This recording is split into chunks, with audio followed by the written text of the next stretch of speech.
Понимаете, я же на самом деле общаюсь с очень многими людьми, с очень многими военными общаюсь. Ну, так сложилось, что у меня от рядовых до бригадных генералов разный круг общения. Разные. Причем и теми, которые в зоне боевых действий, и теми, которые в тылу, и так далее. То есть я пытаюсь узнать настроение.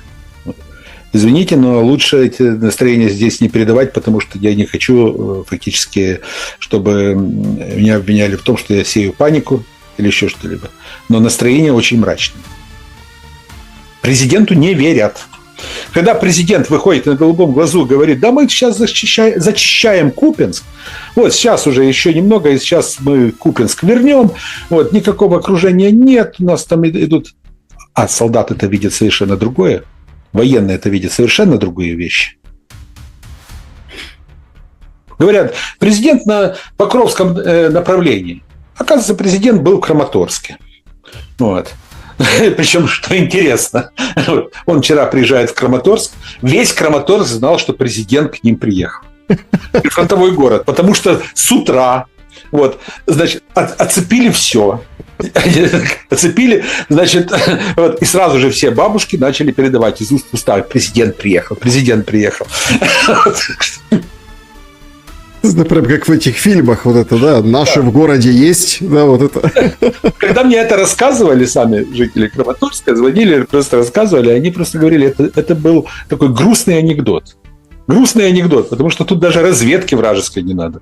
Потому что все за несколько часов уже понимали, что приезжает важный чин. Какой важный чин? Ну, понятное дело, приезжает пиарец, важный чин. И якобы на Покровское направление приехал. On the 11th of November, the Daily Telegraph opened its article with a quote from a Ukrainian MP. "We are losing Pokrovsk," came the warning call on Tuesday morning. "The Russians have broken into the city," Alexei Goncharenko wrote on Telegram alongside an unverified video showing Russian forces under the cover of the fog entering the city, piled on an odd assortment of motorcycles, buggies and cars, as Telegraph described it.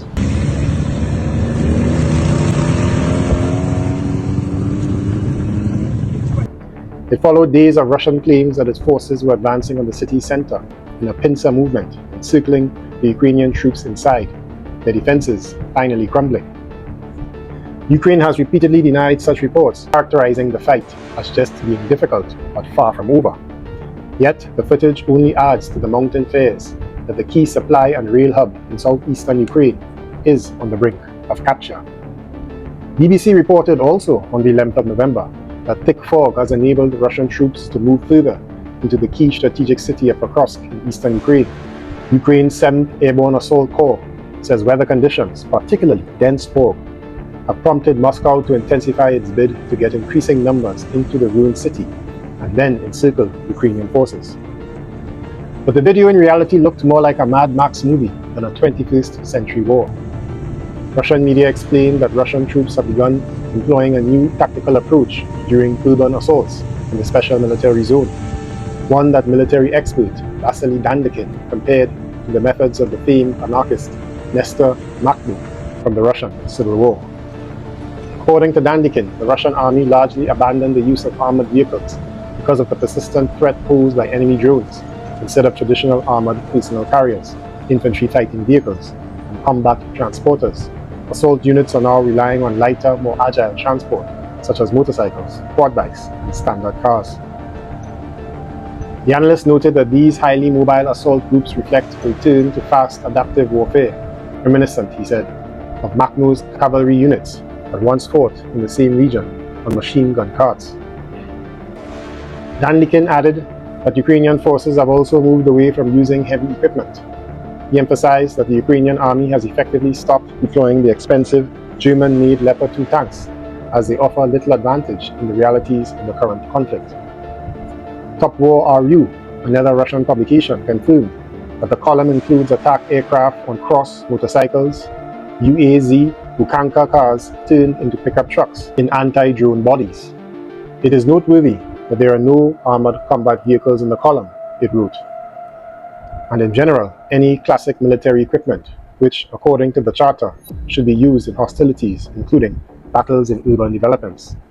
The new column was born from the experience of a special military operation, they say, and therefore it is radically different from those columns that were used, for example, in March of 2022 near Kiev and Kharkiv.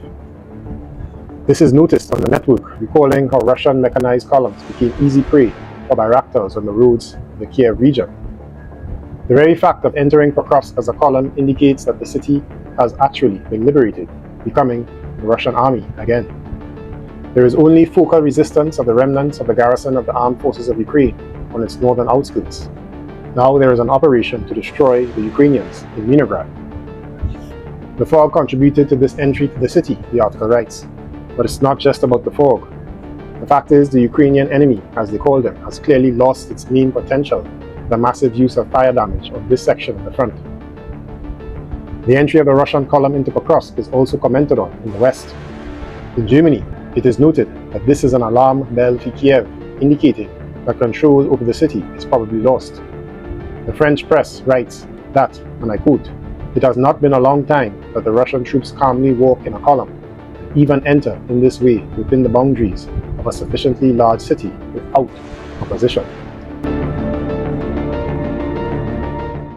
In many ways, the Russian advance in this strategic stronghold appears to be following a familiar pattern. Ukraine denies there's a crisis, holds on too long, attempts futile counterattacks instead of executing a retreat, and ultimately gives way with tremendous losses. But similarities aside, what is happening here comes at a pivotal time and may well determine how the next phase of the war shapes up. The Kiev regime is, in its unfailing tendency, attempting to downplay the crisis, although, as we will see below, its actions say otherwise. Mikhail Podolyak, an advisor to Vladimir Zelensky, insists there is no encirclement, claiming instead that Ukrainian special units are clearing out infiltrating Russian troops. Zelensky himself claims that Moscow is exploiting the Pokrovsk narrative to project an image of success on the battlefield. Russian President Vladimir Putin, meanwhile, says the enemy is already trapped in the cities of Kupiansk and using the Russian name Krasnoyarsk or Pokrovsk. Ukrainian attempts at obfuscation aside, many Western media reports paint a similar picture. If it's clear enough to most how things will play out militarily in Pokrovsk, many commentators do not yet see these events for their likely true significance. The decisive fight for 2025. Why does Pokrovsk matter so much? How did this situation unfold? And what lies ahead? Quick pause, guys, if you're enjoying this report. Just want to let you a few ways where you can support my research and my work. I intend to buy a new mic. I have this clip-on mic, but sometimes it gets a lot of static, so I want to buy a more expensive mic. So if you want to assist me in doing that, you can first of all consider joining the membership subscription. I have a couple of members, long-standing members here. They value the content in the higher tier of the subscription, where you get long-form analysis that isn't public. And most of all, you get a lot of combat footage, much of it which I use in my videos. The full, complete, and uncensored versions I put in the anti-deep state tier. If you just want to support this channel, the lower tier for $2.99 doesn't give you these perks, but it just is a monthly small subscription to help support my work. You can also donate via Super Thanks donation, but if you want to avoid the cut that YouTube takes, then I have my PayPal link in the description of this video as well as in the comment section. And lastly, I have a merch shop where you can get the Whip's alternative media logos on clothing items like this shirt I have here. Now this shirt is over a year old, slightly washed out, but you can see the logo here, alternative media. I have hoodies, I have cups, I have other items you can purchase, and I get a small cut from that purchase. A link to the merch shop is also in the video description and the comment section. Okay, make sure to hit that subscribe button and the notification bell, and let's get back to the report. First, its sheer size gives it major strategic weight. During the early years of the Russian military operation, Pokrovsk served as a crucial logistics hub along the southern front. It was a key rail and road junction with vast warehouse capacity, suitable for large garrisons, support units, and field hospitals. Second, Pokrovsk functioned like a fortress, preventing Russian forces from pushing through the west. Donbas is a heavily urbanized region, and fighting through it is notoriously difficult. By contrast, when Russian troops captured Velika Novoselka, a relatively small settlement, their units were able to move swiftly into the Pokrovsk region, an advance that would have been impossible in Donetsk's dense urban sprawl. The open fields beyond offer far easier terrain. If Pokrovsk falls, a similar and potentially greater domino effect could follow. For nearly 100 kilometers west of the city, there are no major urban centers, water obstacles, or natural elevations. Pokrovsk itself sits on a ridge, meaning that any advance westward would literally be downhill, an easier push for the advancing army. Furthermore, losing several brigades in an encirclement would tear a significant gap in Ukraine's defensive line, creating serious operational challenges. Finally, Pokrovsk's significance isn't purely military. One of Europe's largest lithium deposits lie nearby, an especially intriguing detail given the rare earth minerals deal once discussed between US President Donald Trump and Ukrainian President Zelensky. The Russian offensive began in February of 2024 with the capture of Avdiivka and continued for more than a year, lasting into March and April of 2025. During that period, over a dozen towns and urban settlements along the central Donetsk front were liberated as Russian forces slowly pushed their way through the vast industrial belt of the region. By the fall of 2024, the front had crept close to Pokrovsk. After the offensive tapered off and an operational pause followed in the spring of 2025, Russian forces resumed maneuvering, this time focusing on cutting off the city from the east and south. It had long been anticipated that Pokrovsk would become one of the next key objectives, and that prediction proved correct. By August, the Russian army began employing its trademark encirclement strategy. The city was effectively sealed off on three sides, while supply routes came under fire control. Over the following weeks and months, the Ukrainian garrison inside Pokrovsk was gradually worn down. As the encirclement tightened, the eventual storming of the city seemed likely to face little organized resistance. The same method Russia had successfully used in Avdiivka, Kharkiv, Ugledar, and a dozen other localities before. However, events soon took an unexpected turn. At the end of July, reports began emerging that Russian assault groups had entered Pokrovsk, including the city center, as well as Rodinsky, a small but strategically crucial town vital to the defense of both Pokrovsk and Milograd to the north. Yet full encirclement was still a way off. At least two paved roads remained firmly under Ukrainian control. 10 days later, reports surfaced of an unprecedented Russian breakthrough toward Zoloty Kolodias and the Kramatorsk-Dobropil highway. In just 24 hours, Russian forces advanced some 20 kilometers, tearing open a 4 to 5 kilometer wide gap in the front, the fastest daily advance since the early days of the Russian military operation in February and March of 2022. The rapid push toward Dobropilia, followed by intense counterattacks, briefly drew both Russian and Ukrainian attention away from Pokrovsk. The fighting in that direction quieted down for almost 2 months, as both sides regrouped and prepared for what came next. The battles for Pokrovsk, along with the earlier breakthrough near Dobropilia, revealed yet another evolution in Russian tactics. Small, mobile assault groups have become the main strike force on the battlefield. With FPV drones patrolling the skies around the clock, the traditional armored offensives are nearly impossible, and large concentrations of infantry without cover are easy targets for precision drone strikes. At the same time, Ukrainian forces have grown visibly more exhausted than their Russian counterparts. In many areas, there is no longer a continuous front line. Even in critical sectors, Ukrainian defenses now consist of scattered strongpoints separated by open terrain monitored by drones. Analysts estimate that in this zone, where Russia's central group of forces operates, there are now between 3 and 6 Russian soldiers for every Ukrainian. Russian assault teams exploit these gaps, quietly massing over hours or even days before launching sudden strikes on vulnerable points, destroying strongholds or forcing rapid retreats. The element of surprise, combined with flexible local coordination, allows Russia to achieve temporary superiority at key spots, neutralizing the enemy's drone advantage and enabling steady progress. As a result, Pokrovsk was almost fully captured by October. The area south of the railway line fell first, followed by the high-rise apartment blocks in the city's northern districts. By Saturday, only a few residential neighborhoods and the hospital near Tulinev Street on the northeastern outskirts remained under Ukrainian control. But what about the encirclement that President Putin announced in October, the one that Ukrainian officials insist does not exist?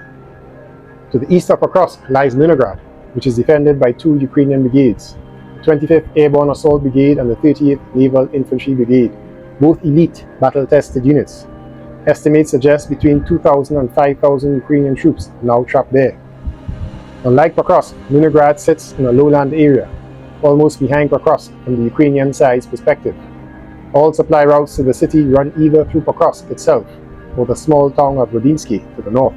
According to Lost Armor, the distance between the northern and southern prongs of the Russian advance is now just 2 kilometers. With the area under constant drone surveillance, it's safe to say that Leningrad and its garrison have been completely encircled for at least 2 weeks, unable to retreat or receive reinforcements.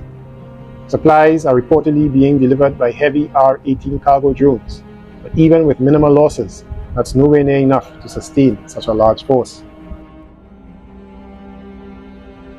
The Ukrainian side isn't standing still, however. Having missed the chance to withdraw its garrison in time, Kiev is now trying to counterattack, hoping to break through to Leningrad and extract its trapped forces. The situation echoes Operation Winter Storm, when Manstein's tanks tried to rescue the encircled 6th Army at Stalingrad, only to be repelled. The most dramatic and arguably most futile episode came on November 1st, when Ukraine's main Directorate of Intelligence launched an airborne raid on the western edge of Pokrovsk. 2 helicopters managed to escape, but the special forces they dropped off were quickly hunted down among the ruins and destroyed by FPV drones. Heavier fighting continues on the northern flank of the encirclement. For several weeks, Ukrainian troops have been throwing everything they have into attacks, first toward Dogopilia salient, and later directly toward Leningrad. Here, the Ukrainian forces are once again using armored vehicles, a rarity these days, but despite massing significant forces and suffering heavy losses, they have failed to advance beyond Rodinsky. The Ukrainian units in this area are a patchwork of assorted battalions and ad hoc formations. The 425th Assault Regiment remains one of the few structured combat groups, while the rest have been pieced together, as the saying goes, on a little makes a mickle basis. This precarious situation stems directly from Kiev's political decisions. Throughout the year, Zelensky has been assuring his European backers, as well as Donald Trump, that the Russian hordes could be effectively held off indefinitely.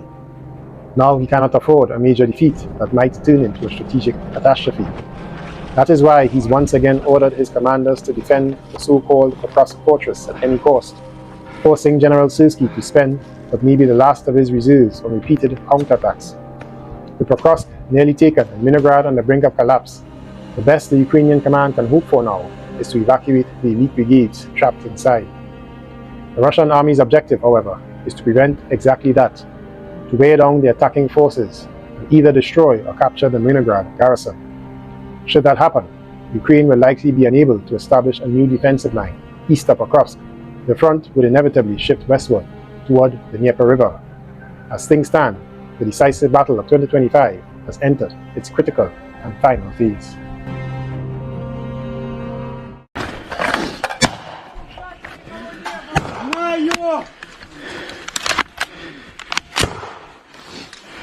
Почему агрессия стреляет? What? We on blades on the 20. Don't move.